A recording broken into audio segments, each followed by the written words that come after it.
নমস্কার, সবাইকে স্বাগত জানিয়ে শুরু করছি আমাদের এখনকার অনুষ্ঠান ডক্টর প্লাস। ডক্টর প্লাস মানে সুস্থ এবং সুন্দর থাকার চাবিকাঠি, যে মাধ্যমে আমরা পেয়ে থাকি সেটা ডক্টর প্লাস। যারা এখানে এসেছেন, ট্রিটমেন্ট নিয়েছেন, তারা প্রত্যেকেই স্বীকার করেন আজকের সময় দাঁড়িয়ে এক বাক্যে এই কথা: অসুস্থতা নিয়ে আসুন বা সৌন্দর্যের বিষয়ে কেউ ট্রিটমেন্ট নিতে আসুক, প্রত্যেকেই কিন্তু স্যাটিসফাইড। তবে আজকে আমরা কথা বলবো সৌন্দর্যতা নিয়ে। মূলত সময় বেড়েছে, এগিয়েছে, প্রত্যেকটা মানুষ দেখছেন আপনাদের বায়োলজিক্যাল এজটা কিন্তু দিনে দিনে বাড়ছে। আর বয়স যতই বাড়ুক, মনের মধ্যে যে একটা ছোট্ট আমি আছে, সেই আমিটা কখনো মানতে চায় না যখন এজিং প্রবলেমগুলো চলে আসে চেহারায়, চোখে মুখে। তো ন্যাচারালি মানুষ চান কি করে নিজের বয়সটাকে অনেক কম দেখাবে, নিজেকে কিভাবে অনেক বেশি দিন ইয়াং লুকে ধরে রাখবেন, সেই সময় হাত বাড়িয়ে দিয়েছেন ডার্মাটোলজিস্টরা। বর্তমান সময় দাঁড়িয়ে চিকিৎসা পদ্ধতি এমন কিছু রয়েছে যাতে আপনার এজিংটাকে কন্ট্রোল করা সম্ভব হয়। আজকে আমরা এমন একটা বিষয় নিয়ে আলোচনা করব। আজকের বিষয় থাকছে anti aging and IV therapy. মূলত এটা কি, আর যখন অ্যান্টি এজিং বলছি আপনারা বুঝতে পেরেছেন বয়সকে কি করে কম করে রাখা যায়, বা বয়সের বিরুদ্ধে, অর্থাৎ বয়সটা আপনার বায়োলজিক্যালি ঠিক আছে, বাড়ছে, কিন্তু তার ছাপ যাতে চেহারায়, চোখে মুখে না আসে, এই বিষয়ে আমরা বিশদে জানবো। তবে যিনি জানাবেন এই মুহূর্তে স্টুডিওতে উপস্থিত রয়েছেন রিনাউন্ড ডার্মাটোলজিস্ট অ্যান্ড অ্যাস্থেটিশিয়ান ডক্টর শ্রয়ন পাল। অনেক স্বাগত আপনাকে। নমস্কার। বর্তমান সময়ে আজকে আমরা যে বিষয়টা চুজ করেছি, আমার মনে হয় প্রত্যেকটা মানুষ আমরা চাইছি নিজেদের ইয়াঙ্গার লুকটাকে ধরে রাখবো, প্রত্যেকেই। তো সেই জায়গায় দাঁড়িয়ে প্রথমে জানি যে এই যে এজিং, এই বিষয়টা কি, স্কিনের ক্ষেত্রেও বা কি, হেয়ারের ক্ষেত্রেও বা কি? একটা হচ্ছে এজিং ব্যাপারটা কি সেটা ইন জেনারেল, একটা হচ্ছে সেটার কিভাবে আমরা এফেক্ট স্কিন আর হেয়ারে বুঝতে পারি। খুব সোজাভাবে বললে, আমাদের যখন কোষের যে গ্রোথটা, সেটা আমাদের কোষের যে ড্যামেজ বা রিপ্লেসমেন্ট তার থেকে খারাপ হয়ে যায়, সেটা গুণগতভাবে এবং পরিমাণগতভাবে, বা তার যে কোনো একটা, সেই পয়েন্ট থেকেই আমাদের এজিং শুরু হয়ে যায়। তো কিছু কিছু আমাদের অর্গানের এজিং সেই হিসাবে যদি দেখেন, গ্রোথ ফেজের পরেই, মানে 24-25 বছরের বয়স থেকেই শুরু হয়ে যায়। কিছু কিছু অর্গানের এজিংটা হয়তো শুরু হয়ে যায়, কিন্তু সেটা দেখা যায় বা অ্যাপারেন্ট হয় আফটার এ সার্টেন এজ, যেরকম 30 বা 35। যেরকম খুব কমন একটা এক্সাম্পল, মানে চুলের এজিং এর হচ্ছে মেল প্যাটার্ন হেয়ার লস। আচ্ছা। যেখানে আমাদের যে গ্রোথ ফেজের হেয়ার থাকে সেইটার সংখ্যা ধীরে ধীরে কমতে থাকে এবং নন গ্রোথ ফেজের হেয়ার বাড়তে থাকে। এবার কিছু কিছু জেনেটিক কারণে এটা একরকম বলতে পারেন, যদি আপনি সেই দিক থেকে দেখেন, এটাও একরকম aging of the hair follicle. কারণ গ্রোথ ফ্যাক্টর যথেষ্ট পরিমাণে পৌঁছাচ্ছে না, বিভিন্ন হরমোনাল যে স্টিমুলাস সেটা ঠিকভাবে হচ্ছে না, বরঞ্চ তার এগেনস্টে কাজ করছে আমাদের শরীরের গ্রোথের এগেনস্টে। এটা কিন্তু দেখবেন টিপিক্যাল অনেক পেশেন্টের ক্ষেত্রেই, যে গ্রোথের ফেজটা থাকে 18-19 বছর, তারপর থেকেই অনেকের শুরু হয়ে যায় হেয়ার লস। অনেকের ক্ষেত্রে 16-17 বছরের পর থেকেই। এখন খুব কমন, আগে যদিও বা মানুষের মাথায় কিছু হেয়ার দেখা যেত, এখন সেটা অনেক কম, প্রচুর পরিমাণে হেয়ার লস করছে তারা। এবং জেনেটিক ব্যাপারটা না থাকলেও 30-এর পর থেকে প্রায় সবাই একটা মেল প্যাটার্ন অ্যালোপেশিয়ার দিকে যেতে থাকেন। আচ্ছা। দ্বিতীয়টা হচ্ছে ধরো স্কিনের ক্ষেত্রে। স্কিনের ক্ষেত্রে আমরা কমনলি এজিং কিরকম ভাবে বুঝি, স্কিনের টান টান ব্যাপারটা ধীরে ধীরে কমে যেতে থাকে, যেটা সাধারণ মানুষ পারসিভ করেন গ্লো কমে গেছে। গ্লো কমে যাওয়া মানে কি, স্কিনের টান টান, যেহেতু স্কিনটা ছিল যথেষ্ট আলো যেভাবে রেগুলারলি রিফ্লেক্ট করছিল, যার জন্য ব্যাপারটা চকচকে লাগছিল, সেই ব্যাপারটা কমে যায়। কারণ ছোট ছোট আমরা হয়তো দেখতে পারি না, আমরা হয়তো চামড়া কুঁচকে গেছে বা চামড়ায় ইরেগুলারিটিসটা হয়তো আমরা ওরকম ভাবে পারসিভ করতে পারি না যেখানে আমি কুচকানোটা দেখতে পাচ্ছি, কিন্তু গ্লো কমে যাওয়াটা ইজ বেসিক্যালি আমাদের স্কিনটা ধীরে ধীরে ল্যাক্স হয়ে যাচ্ছে, তো লাইট অতটা রেগুলারলি রিফ্লেক্ট করছে। আচ্ছা, এটা ওই কারণে গ্লোটা কমে যাচ্ছে। ওই কারণে আমাদের ইন জেনারেল বয়সের সাথে সাথে দেখবেন পেশেন্ট বলে, সবার আগে পেশেন্ট যেটা আসেন 25-26 বছরের পরে, স্যার গ্লোটা আমার আগের থেকে কমে গেছে। মানে 18-19 বছরে আমার যা গ্লো ছিল তার থেকে আমার অনেকটা কমে গেছে। তাকে আপনি যদি দেখেন, ফাইন লাইন্স আপনাকে হয়তো খুঁজে বার করতে হবে, বা প্রায় নেই তখনও অ্যাপারেন্ট ফাইন লাইন্স, অথবা স্কিনের যে ইরেগুলারিটি সেটাও হয়তো আপনাকে ভালো করে দেখতে হবে। কিন্তু আপনি দেখবেন তার স্কিনটা, একটা 17 বা 18 বছরের একটা মেয়ে স্কিন বা ছেলের স্কিন, আপনি যতটা এরকম হাত দিয়ে ধরে পিঞ্চ করলেই সঙ্গে সঙ্গে মানে বাউন্স ব্যাক করছে বা পিঞ্চ করা যতটা ডিফারেন্স হচ্ছে, সেটা একটা 27-28 বছর বয়সে সেটা অনেক সোজা। কিন্তু এই প্রসঙ্গে আমার একটা প্রশ্ন আছে যে এখন খুব ইয়াং এজেও দেখা যায় ছেলেদের মেয়েদের একটা শ্রিঙ্কনেস চলে আসে স্কিনে, গ্লোটা থাকছে না, একদম একেবারে ড্রাই ব্যাপারটা রয়েছে, বোঝা যাচ্ছে সেটা বাইরে থেকে, মনে হচ্ছে হয়তো বা তার এজ অনেকটা বেড়ে গেছে। এটা কেন? এটার কারণটা হচ্ছে এই যে পুরো এজিং প্রসেসটা, এই যে পুরো এজিং, এই এজিং এর মূলে থাকে হচ্ছে আমাদের সেলের অক্সিডেটিভ স্ট্রেস, যেটা আমাদের শরীর যেহেতু অক্সিজেন নিয়েই, অক্সিজেনই হ্যান্ডেল করছে জন্মের পর মুহূর্ত থেকে বা জন্মের আগে থেকেও, সেই হিসাবে বাচ্চা যখন পেটে ছিল তখন থেকে সে অক্সিজেন হ্যান্ডেল করছে, এবং এই অক্সিজেন ফ্রি রেডিক্যাল এই যে ড্যামেজটা হয়, এই ড্যামেজটা ধীরে ধীরে অ্যাকুমুলেট হতে থাকে।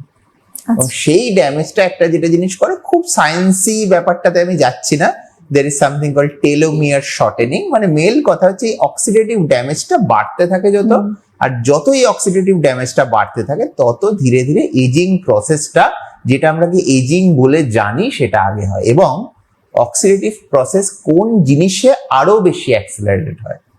একটা হচ্ছে স্ট্রেস, একটা হচ্ছে আমাদের সেটা এনভায়রনমেন্টাল স্ট্রেস হোক, সাইকোলজিক্যাল স্ট্রেস হোক। 2 নম্বর হচ্ছে ফুড হ্যাবিট। আমাদের এই আল্ট্রা প্রসেসড ফুড থেকে শুরু করে ইভেন যেগুলোকে আমরা প্রসেসড ফুড কনসিডার করি না, বাট স্টিল আর প্রসেসড ফুড, যেরকম ময়দা as a ingredient also is very much processed. এই কারণেই বলে ময়দা একেবারে একদম ময়দা। চিনি is basically a processed food. মানে আখের রস তো আপনি খাচ্ছেন না, আপনি খাচ্ছেন চিনি। চিনি হচ্ছে একটা প্রসেসড ফুড। মানে আমরা অনেক ক্ষেত্রে প্রসেসড ফুড বলে যেগুলোকে রেকগনাইজও করি না, সেই যে প্রসেসড ফুড গুলো, সেইগুলো কিন্তু গুড প্রসেসড ফুড। আপনি আখের রস খাচ্ছেন না। আচ্ছা, অনেকে তো বলে যে যদিও প্রসঙ্গটা একটু অন্য হয়ে যাচ্ছে, মানে কি একটা ন্যাচারাল মেটেরিয়াল যখন কোন একটা প্রসেসের মধ্যে দিয়ে যাচ্ছে বিফোর কামিং টু ইয়ার। আমার খুব জানতে ইচ্ছে করছে, ওটা মানে কিউরিয়াস অ্যাকচুয়ালি। চিনি অনেকে বলে চিনি না খেয়ে গুড়টা খেতে পারো, আদৌ কি কোনো ভিত্তি আছে যদি দুটোই প্রসেসড হবে? প্রবলেমটা হচ্ছে ওখানেই, যখনই আপনি চিনি এবং গুড়ের যে কতটা ক্যালোরি আপনি চিনির থেকে আর গুড় থেকে পাচ্ছেন সেটা পাশাপাশি মানে দেখেন, কম্পেয়ার করে মানে 10 গ্রামের ডিফারেন্স বিশাল কিছু নয়, 1 নম্বর।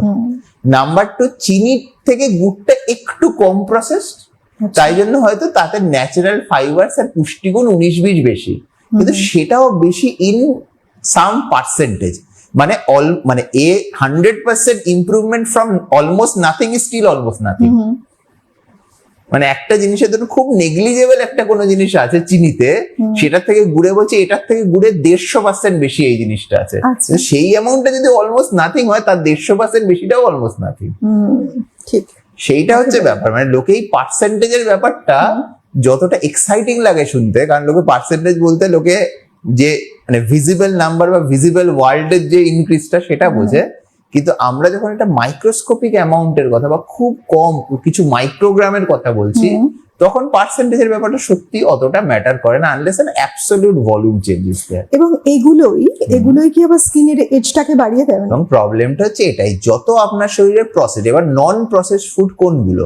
ফলমূল, শাকসবজি, এবং যত সেইগুলোকে রান্না না করে খেতে পারবেন, সব জিনিস খাওয়া সম্ভব নয়, তত তার মধ্যে আপনার পুষ্টিগুণ ন্যাচারাল বেশি, এবং তার মধ্যে আপনার শরীরের ক্ষতি হওয়ার সম্ভাবনা কম। আর যদি রান্না করতে হয়, আইডিয়াল রান্না করার উপায় হচ্ছে যে কোনো শাকসবজি বা ফল, মানে শাকসবজি যেগুলো খাবেন, হচ্ছে যতটা সম্ভব মানে অতিরিক্ত বেশি রান্না করা বা খুব বেশি মশলা দিয়ে অনেকক্ষণ সিদ্ধ করে রান্না করা, সেটা না করে, যেমন মেডিটেরিয়ান ডায়েটের বারবার কেন এক্সাম্পল দেওয়া হয়, অনেক ভেজিটেবলই ওদের ঠিক কুকড না, সর্টেড।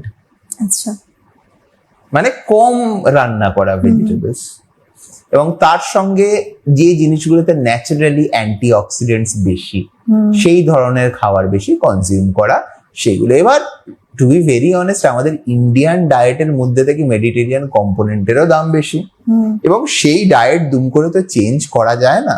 তো আমাদের নজর রাখতে হবে when it comes to diet, যে জিনিসগুলো আমরা বর্তমান ডায়েটের ড্রাস্টিক পরিবর্তন না করেও, যেমন চিনি বা গুড় বা মিছরি বা মধু খাবো না, বা খেলেও খুব কম পরিমাণে খাবো, এটা আমরা করতেই পারি ডায়েটে।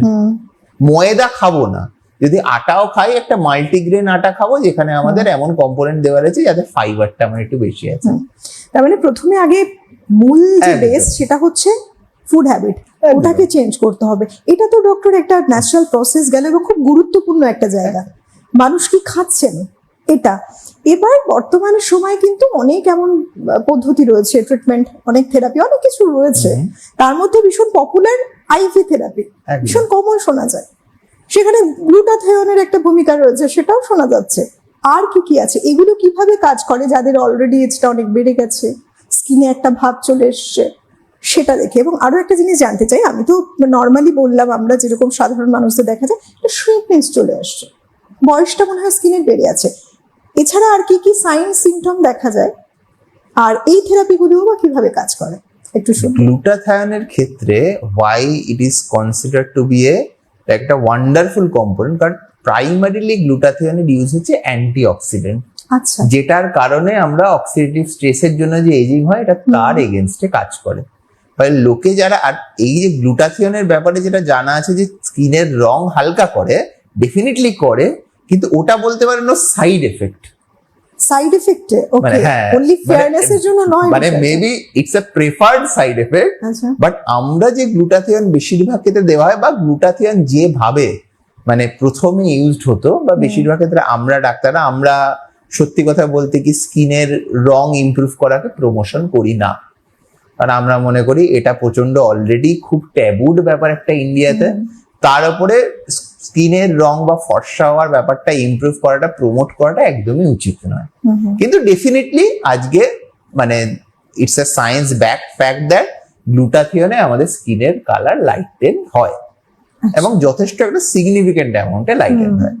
কিন্তু গ্লুটাথিয়ন বেশিরভাগ ক্ষেত্রে আমি যখন প্রেসক্রাইব করি, আমি প্রেসক্রাইব করি for the antioxidant effect as a part of anti aging treatment.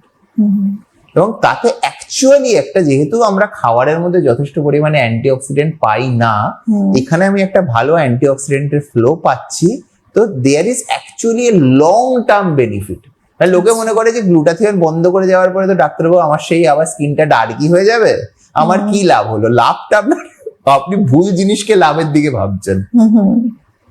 মানে ওটা যদি আপনার গোল হয়ে থাকে তাহলে আলাদা কথা, কিন্তু অ্যাকচুয়ালি আপনার অ্যান্টি এজিং বেনিফিট একটা বড় পরিমাণে হয়েছে, এবং যেটা আপনার সঙ্গে থাকবে লং টার্মে। মানে কেউ একজন 1 বছর গ্লুটাথিয়ন চালিয়ে বন্ধ করে দিলে তার হয়তো গায়ের রংটা আবার সেই আগের মতো একটুখানি দুপরত মানে কম ফর্সা হয়ে যাবে, কিন্তু অ্যান্টি এজিং বেনিফিটটা তিনি যে 1 বছরে পেয়েছিলেন সেটা কিন্তু তার সাথে সারা জীবন থেকে যাবে। আচ্ছা, কিন্তু মানুষ সেটা বুঝতে পারেন না অ্যাকচুয়ালি বেসিকটা। আর এবং সত্যি কথা বলতে কি, গ্লুটাথিয়নের ব্যাপারে যত স্টাডি হয়েছে, লং টার্মেও গ্লুটাথিয়নে সেরকম ক্ষতিকারক কিছু পাওয়া যায়নি। ফলে যদি কেউ মনে করেন একটা নির্দিষ্ট গ্যাপে গ্যাপে, একটা রিজনেবল গ্যাপে গ্যাপে, অবশ্যই এটা কোনো আপনার মানে এমন কেউ বলবেন না যিনি এটা নিয়ে কোয়ালিফাইড নন। একজন যদি ডার্মাটোলজিস্ট বা যার আন্ডারে আপনি ট্রিটমেন্ট করাচ্ছেন, তিনি একটা যখন গ্যাপ প্রেসক্রাইব করে দেবেন, এবং সেটার মতো আপনি যদি সেই মতো ট্রিটমেন্টটা নিয়ে যেতে থাকেন, তাহলে অবশ্যই একটা মেজর ম্যাসিভ ইমপ্রুভমেন্ট দেখতে পারেন, without any long term side effects বা any major long term side effects এখন অব্দি। আর যেটুকু সাইড এফেক্ট দেখা গেছে সেগুলো মানে প্রায় যে কোনো রকমের নিউট্রাসিউটিক্যালস, যে কোনো রকমের মেডিসিনে একই রকম রেটে দেখা যায়। মানে it's not specific to glutathione যে আমরা গ্লুটাথিয়নকে আলাদা করে ভিলেন বানাবো।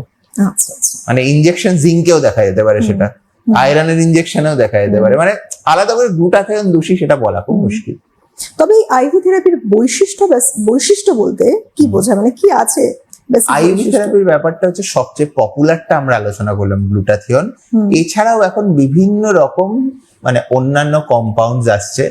কিছু কিছু জিনিস গ্লুটাথিয়নের মধ্যে সিঙ্গেল কম্পাউন্ড, কিছু কিছু জিনিস আর মেজার্ড ককটেলস অফ দ্য কম্পাউন্ড, মানে মাল্টিপল টাইপের কম্পাউন্ড বিভিন্ন রকম মানে ইয়েতে আছে। গ্লুটাথিয়নের সঙ্গে কোথাও একটু ভিটামিন সি আছে, কোথাও তার সাথে অন্যান্য কিছু কম্পোনেন্ট আছে। তো এইগুলোর ক্ষেত্রে যে রেজাল্ট দেওয়া সম্ভব হয়, অনেক ক্ষেত্রে খালি গ্লুটাথিয়নের থেকে বেটার রেজাল্ট সম্ভব হয়। নাম্বার 2, অনেক ক্ষেত্রে এই যে লঙ্গার লাস্টিং এফেক্টটা, এটা একটুখানি বেশি দেওয়া সম্ভব হয়। এবং তাছাড়াও কিছু কিছু ক্ষেত্রে in general skin health promote করার জন্য বা স্কিনের ময়শ্চারাইজিং এফেক্ট বেশি করার জন্য, সেগুলোর জন্য আইভি আছে। আচ্ছা। যেমন যাদের ক্ষেত্রে স্কিন অতিরিক্ত ড্রাই, আমরা খাওয়ার যে ময়শ্চারাইজিং সাপ্লিমেন্ট দিচ্ছি তাতেও হচ্ছে না, সেটা আছে। এবং এটা ছাড়াও এই ধরনের আইভি থেরাপি এখন ইউজ হচ্ছে স্পোর্টস মেডিসিনে, ইউজ হচ্ছে অর্থোপেডিক্সে, ইভেন ইউজ হচ্ছে নিউরোলজিতে, আচ্ছা। যেখানে বিভিন্ন রকম আইভি থেরাপির মাধ্যমে আমাদের টিস্যু রিজেনারেশন বা অক্সিডেটিভ ড্যামেজ কমানো বা আর্লি এজিং এর সাইন, কারণ এজিং তো আমরা খালি স্কিন নিয়ে আলোচনা করছি, সেটা তো খালি স্কিন নয়, আমাদের জয়েন্টেও এজিং হচ্ছে, আমাদের নার্ভেও এজিং হচ্ছে। তাই জন্য একটা বয়সের পরে টিংলিং সেন্সেশন হয়, হাত পা ভালো করে চলতে চায় না। তো সেই সমস্ত কিছুর জন্যই কিন্তু আজকে আইভি থেরাপি ইউজ হচ্ছে। আচ্ছা, এটা কি একটা জিনিস জানতে চাই যে এটা যে প্রসেসটা রয়েছে এটা কি পুরো এজিং প্রসেসটাকে স্লো ডাউন করছে নাকি টোটালি একটা রিজুভিনেট করছে? দেখুন, এজিং প্রসেসটা স্লো ডাউন করার রেজুভিনেশন, এই দুটো কিন্তু kind of two ends of the same spectrum. এবং আজকে ডিপেন্ড করবে আপনি কিরকম বয়সে আসছেন। আচ্ছা।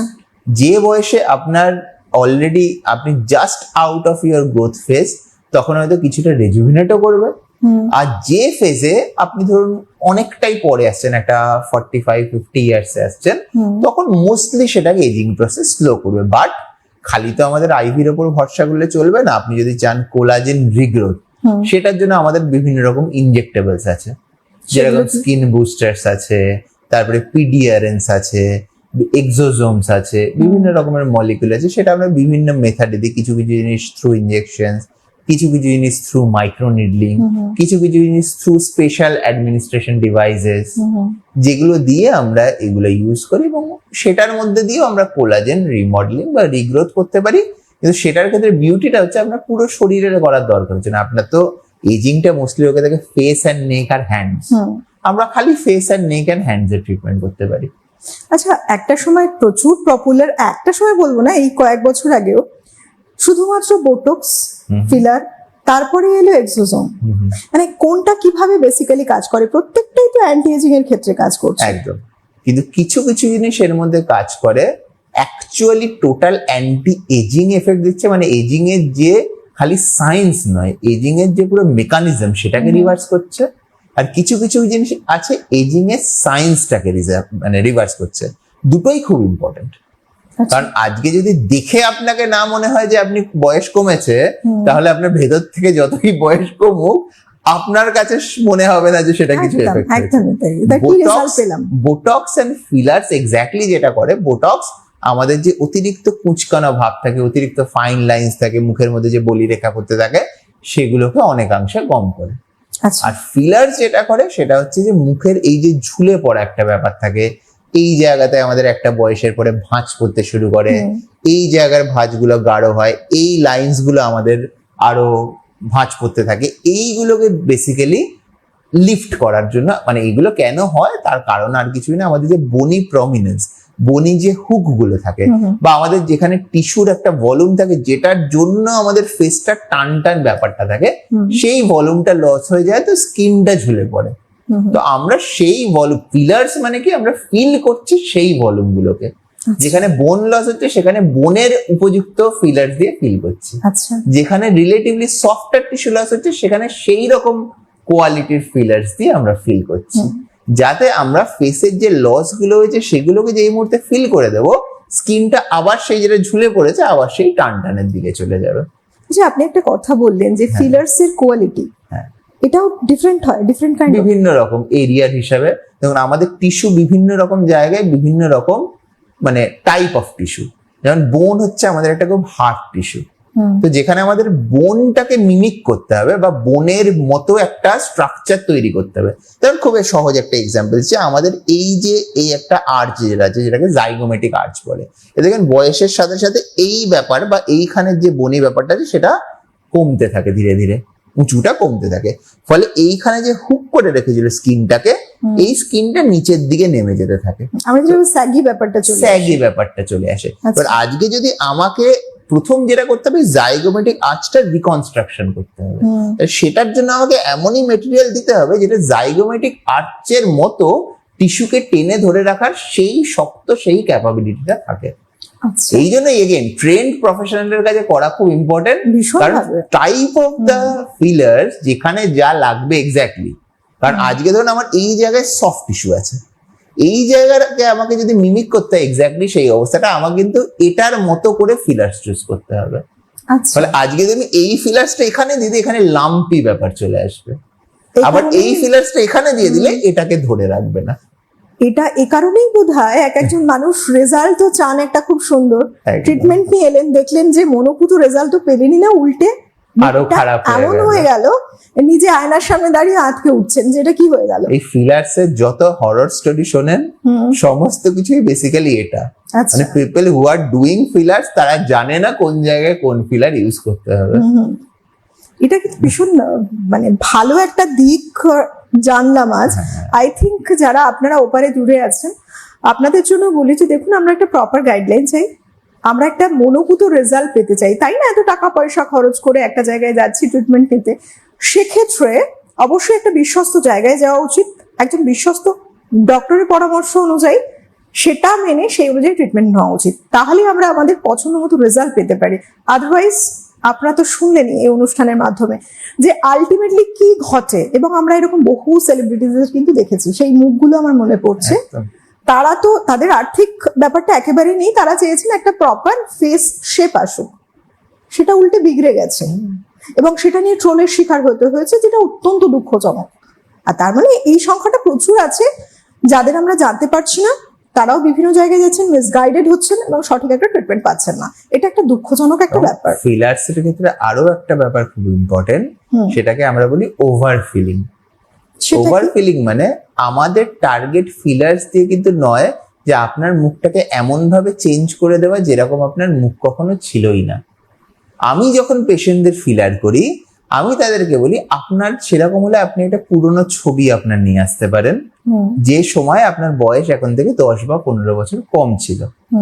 অথবা আপনি আমাকে বলুন যে আপনার এই জায়গার ভলিউমটা কতটুকু বেশি ছিল। তো আমি বেসিক্যালি আপনারই যে ফেসের ইয়াঙ্গার ভার্সন ছিল, যেখানে আপনার স্কিনের এই ল্যাক্সিটিটা রিলেটিভলি অনেক কম ছিল, সেই জায়গাটাতে নিয়ে যাওয়ার চেষ্টা করি। তাই জন্য অনেক অ্যাক্টর বা অ্যাক্ট্রেসই কিন্তু আপনি যেটা বললেন, অনেকের ক্ষেত্রে দেখে মনে হয় সেটা ট্রোলের শিকার হয়। অনেক অ্যাক্টর এন্ড অ্যাক্ট্রেস রেগুলার বেসিসে বোটক্স এন্ড ফিলার করান, তাদের দেখে কিন্তু কেউ বলবেই না যে করেছে, তারা মনে করে কি সুন্দর একটা ন্যাচারাল বিউটি ধরে রেখেছে, আচ্ছা। যেটা সম্ভবই হয় না। ন্যাচারাল বিউটি মানে ফিজিওলজিক্যালি ইম্পসিবল। তার ন্যাচারাল বিউটি ধরে রেখেছেন, তার কারণ রাইট কাইন্ড অফ ডক্টর তাদের ক্ষেত্রে ডক্টরের অ্যাডভাইস মতো বোটক্স এবং ফিলার করেছেন, একেবারে। যাতে তাদের অ্যাকচুয়াল ফেস শেপ চেঞ্জ হয়ে যায়নি, কিন্তু সেই ফিচার গুলো মেনটেন্ড আছে যেগুলো তার ইউথফুল ফিচার। একদম, আমরা দেখে অবাক হচ্ছি যে কি সুন্দরভাবে নিজেদেরকে মেনটেন আমরা করেছে। 65 বছর বয়সে এরকম 35 বছরের মতো লাগছে, কি করে লাগছে? আর তার পেছনে এই বিষয়টা জুড়ে আছে একটা প্রপার গাইডলাইন মেনে ট্রিটমেন্ট করানো, কারণ এছাড়া সম্ভব নয়। সময়ের সাথে সবকিছু চেঞ্জ হয়, মানুষের বয়সের যে যে পরিবর্তনগুলো আসে সেগুলো তো আসতেই থাকে, কিন্তু তবুও সেটাকে আজকের সময় দাঁড়িয়ে সম্ভব অনেকটাই পিছিয়ে দেওয়ার সময়টাকে ধরে রাখা সম্ভব নিজেদেরকে, এটা সব থেকে বেশি গুরুত্বপূর্ণ বিষয়। এবার আসি যে বোটক্স, তাহলে বোটক্সটা ইনস্ট্যান্ট ফাইন লাইন্স গুলোকে দূর করে দিচ্ছে, এইবার আর কি কি কাজ করে বেসিক্যালি বোটক্সটা? পুরো একটা ফেস চেঞ্জ করে দিতে পারে কি? দেখুন, বোটক্স এর ব্যাপারে আমাদের দু রকমের ইন্ডিকেশন থাকে। একটা হচ্ছে মানে অ্যাস্থেটিক, একটা হচ্ছে নন অ্যাস্থেটিক, যেটা কোর ডার্মাটোলজি ইন্ডিকেশন। এইটা অনেকেই জানেন না, এবং বিভিন্ন অ্যাস্থেটিক ক্লিনিকে এগুলো কখনো ট্রিট করা হয় না। যেমন অনেক ক্ষেত্রে কিছু কিছু ফেশিয়াল টিউমার যেগুলো বিনাইন টিউমার হয়, যেগুলো নন ম্যালিগন্যান্ট টিউমার হয়, সেগুলো অপারেশন ছাড়াই বোটক্স দিয়ে শ্রিঙ্ক করা সম্ভব। আচ্ছা। তারপরে যাদের ক্ষেত্রে হাতের তালু পায়ের তালু খুব ঘামে, তাদের ক্ষেত্রে এই ঘামের ব্যাপারটা কোনো ওষুধেই কাজ করছে না, এবং অনেক রকম ওষুধ আমরা ইন্ডিয়ান ক্লাইমেটে দিতে পারি না। তার কারণ ঘাম কমানোর যদি ওষুধ দিই, নর্মাল পুরো শরীরের ঘাম হওয়া কমে যাবে, হিটস্ট্রোক হয়ে যেতে পারে তিনি যদি রাস্তায় বেরোন। সবাই তো আর এসিতে সারাদিন ধরে বসে থাকেন না। তো অনেক রকম খাওয়ার ওষুধ যেগুলো থাকে আমরা দিতে পারি না সেই ডেঞ্জারটার জন্য। আচ্ছা। তখন একটা ভীষণ এফেক্টিভ ট্রিটমেন্ট হচ্ছে হাতের তালু এবং পায়ের তালু অবশ্যই ঠিকভাবে এই ট্রিটমেন্টটা হতে হবে। মানে ঠিকভাবে না জানলে আবার ভুল জায়গায় পড়ে গেলে হাত আর পায়ের অন্য সমস্যা হয়ে যাবে। আপনি ফিলারে ভ্যারাইটি বললেন, বোটক্সের ক্ষেত্রেও কি ভ্যারাইটি আছে? বোটক্সের ক্ষেত্রে ভ্যারাইটি বেসিক্যালি নেই, কোয়ালিটি আছে। আমি মানে খুব প্রিন্সিপাল মেনে যেটা করি, যেটা হাইয়েস্ট কোয়ালিটি মানে বোটুলিনাম টক্সিন বেসিক্যালি, যেটাকে বোটক্স ব্র্যান্ড নেম যেটা, আমি ইউজুয়ালি সেই ব্র্যান্ড নেমটাতেই থাকা প্রেফার করি। আর কিছুই না, হয়তো হতে পারে এর থেকে ভালো বা এর থেকে খারাপ টাইপের বোটুলিনাম টক্সিন আছে, কিন্তু এটা ট্রাইড অ্যান্ড টেস্টেড প্রোডাক্ট। হাজার হাজার যে রিসার্চেস হয়েছে বোটুলিনাম টক্সিনের ওপর, সেগুলো এই বোটক্স দিয়েই হয়েছে। তো আজকে মানে আর কিছুই না, ব্যাপারটা কি বলুন তো, ধরুন আজকে বোস বা সোনি বা স্যানহাইজারের সাউন্ড সিস্টেম আপনি কেন কেনেন? কারণ আপনি জানেন এটা হাজার হাজার বছর, মানে হাজার হাজার বছর না হলেও হাজার হাজার কপি এটার বিক্রি হচ্ছে বিভিন্ন ফেমাস মিউজিশিয়ান বলুন, হ্যাঁ, তো তারা এটা ইউজ করেছেন, ফলে এই জিনিসের একটা মানে লেজিটিমেসি আছে। তো সেই জন্য আমি প্রেফার করি সেটা ফিলার্স হোক, সেটা বোটক্স হোক, সেটা স্কিন বুস্টার্স হোক, এমন কোম্পানিগুলোর সঙ্গেই থাকার যেগুলো ইন্টারন্যাশনাল। মানে আজকে যদি আপনার নিউ ইয়র্কের টাইম স্কোয়ারে ট্রিটমেন্ট হয় কোনো একটা অ্যাস্থেটিক ক্লিনিকে, সেটা আপনার এক্স্যাক্টলি যে মেটেরিয়াল নিয়ে হয়, ডক্টর প্লাসে সেই মেটেরিয়াল দিয়ে কেন হবে না? হয়তো হতে পারে অতটা চার্জ আমরা করবো না, কিন্তু মেটেরিয়ালটা আমরা সেম রাখবো। একেবারে, এবং এটাই হচ্ছে প্রথম আর শেষ কথা। কারণ মানুষ কিন্তু গিনিপিগ নয়, যেটা আমার মনে আসছে, যে একটা ট্রায়াল দিয়ে নিলাম এরকম ব্যাপারটা নয়। প্রত্যেকের একটা স্বপ্ন থাকে, আর সেই আশা আকাঙ্ক্ষা নিয়েই তারা ডক্টরদের কাছে আসে। সেই সময় যাতে তাদের সঙ্গে কোনো রকম অন্যরকম ব্যবহার না করা হয়, মিনস অন্তত তাদের ক্ষতি সাধন না হয়, বরং তারা যাতে একটা তাদের প্রপার রেজাল্ট পান, এটাই ভাবা উচিত প্রত্যেককে। নাহলে আর ডাক্তার বা কোনো একটা যে সংস্থাগুলো রয়েছে সেই জায়গাগুলো, তার ভ্যালু কোথায়? আমার তো সেটাই মনে হয়। এটা আমার ব্যক্তিগত মতামত অবশ্যই। এই জায়গাটা খুব ইম্পর্টেন্ট। আমাকে যখন কোনো পেশেন্ট এসে বলেন, স্যার 10,000 টাকায় তো এখানে বোটক্স হয় আপনাদের এখানে, আমি বললাম ঠিক আছে, তাহলে আপনি একটা কাজ করুন, আপনি সেখান থেকেই করান, সেখান থেকে করিয়ে যখন আপনি স্যাটিসফাইড হবেন না, তখন আপনি এখানে আসবেন। একদম। কে বলেন যে 2,000 টাকায় 3,000 টাকায় তো সব জায়গায় পিল হচ্ছে, আপনাদের এখানে চার্জেস, আমি বললাম আপনি তাহলে সেখানেই করান। সেখানে করিয়ে যখন আপনি মনে করবেন আপনি রেজাল্ট পাচ্ছেন না, বা আপনার ডিজায়ার রেজাল্ট পাচ্ছেন না, বা আপনার ক্ষতি হচ্ছে, তখন আসবেন। ক্ষতিটা কতটা কি ঠিক করতে পারবো আমি জানি না, কারণ তখন ডিপেন্ড করবে সেই ক্ষতিটার উপরে। কিন্তু এইটা আমি বলতে পারি যে যদি আপনি একটা quality treatment from a quality professional চান উইথ কোয়ালিটি মেটেরিয়াল, তাহলে সেটার একটা প্রাইস আছে। খুব ছোট্ট করে জানতে চাইবো, আমরা একেবারে হাতে অলমোস্ট সময়টা নেই, এই যে বোটক্স কিংবা ফিলার কিংবা আইভি থেরাপি যেটাই নিচ্ছেন মানুষের অনেকের মনে একটা চিন্তা থেকে যায়, কোনো সাইড এফেক্ট কি আদৌ আছে? কি বলবেন এই ব্যাপারে? আমি খালি একটা কথাই বলবো, যে যত আপনারা সাইড এফেক্ট এবং হরর স্টোরি শোনেন, এই জন্যই শোনেন, তার কারণ ঠিক হাতে সেটা হয়নি, ঠিক ডোজে সেটা পড়েনি, ঠিক পরিমাণে সেটা হয়নি। কারণ সমস্ত জিনিসেরই, আমি একবারও বলবো না সাইড এফেক্ট হয় না, কিন্তু যে কোনো জিনিসেরই সাইড এফেক্ট পোটেনশিয়াল সবসময় অনভিজ্ঞ হাতে বেড়ে যায়। যেরকম আপনি দেখবেন যে পুলিশের হাতে বা আর্মির হাতে যতক্ষণ অব্দি একটা আধুনিক বন্দুক থাকে, তখন সেটা থেকে গুলি চলে অ্যাক্সিডেন্ট হওয়ার সম্ভাবনা অনেক কম। সেটাই সাধারণ মানুষের হাতে যদি দিয়ে দেন, প্রত্যেকের হাতে একটা করে, তাহলে সেই সমস্যা হবে। সেটা কি বন্দুকের দোষ? বন্দুকের দোষ নয়, সেটা হচ্ছে ঠিক হাতে আছে কিনা, ট্রেন্ড হাতে আছে কিনা। একদম ভীষণ গুরুত্বপূর্ণ। তাই আপনাদের জন্য বলি, এই অনুষ্ঠান সম্পূর্ণ আপনাদের অনুষ্ঠান। এই অনুষ্ঠান এরপরেও থাকছে ইউটিউবে, অবশ্যই দেখে নেবেন। আপনারা আপনাদের পছন্দসই একটা ভালো মুখের শেপ পেতে চাইছেন, কিংবা ভালো স্কিন চাইছেন, হেয়ার চাইছেন, তার জন্য অভিজ্ঞ চিকিৎসক প্রয়োজন। অভিজ্ঞ চিকিৎসকের যেমন দরকার আছে, এমন একটি জায়গায় যাবেন যেটা একটা মানে বিশ্বস্ত প্রতিষ্ঠান আমরা যাকে বলি, যেখানে গেলে একটা প্রপার ওয়েতে ট্রিটমেন্ট পাচ্ছেন, এবং ইনস্ট্রুমেন্ট উন্নত, ডক্টররাও কোয়ালিফাইড। আজকের মতো এই পর্যন্তই। অনেক ধন্যবাদ আপনাকে, ধন্যবাদ আপনাদের সবাইকে। নমস্কার।